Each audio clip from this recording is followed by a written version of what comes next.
wechewa ma Kenya ka to gie sani chuno wane nyaka pod wawegi wakuong watim gimiluongo ni self examination wanonre kendwa. Inyalo paro ni lemo mwadhi timo kawuono ni the last lemo mane President Uhuru timo ne nokelo Uhuru mondo jomosre gi Raila. Then luongo jaduong' makoro sani e loch miluongo ni Ruto.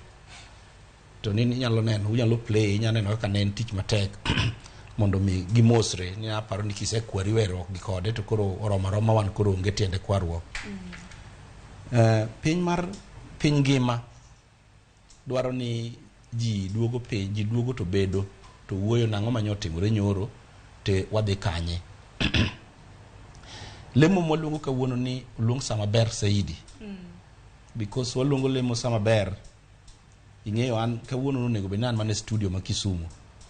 Sama nyi wuoyo koda nya Nakuru. To wan be wan gi lemo sani sa 4. An a student Kemu, Kenya Methodist University. Called department. No, the department of theology. Student mag theology they romo together to pray. We are just praying for us.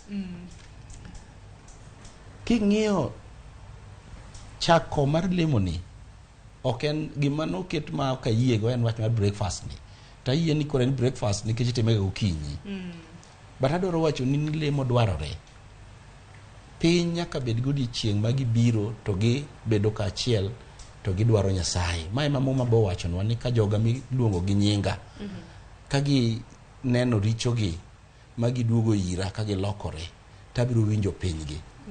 Awacho mane keche sama koro wawuoyo go ni lemo biro at a time ma Kenya nitiere a critical stage.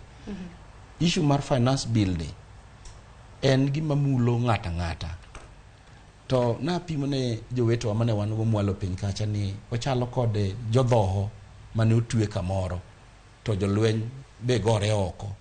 To jodhoho gi nok wuogi nikech ka giwuok to gidhi miyo ji dho to giwacho ni wadhi oko, ka wadhi oko to wabiro tho, kwa bede iye ka be wabiro tho. Koro gi decide ni gidhi, kane giwuok gidhi oko to ne giyudo ka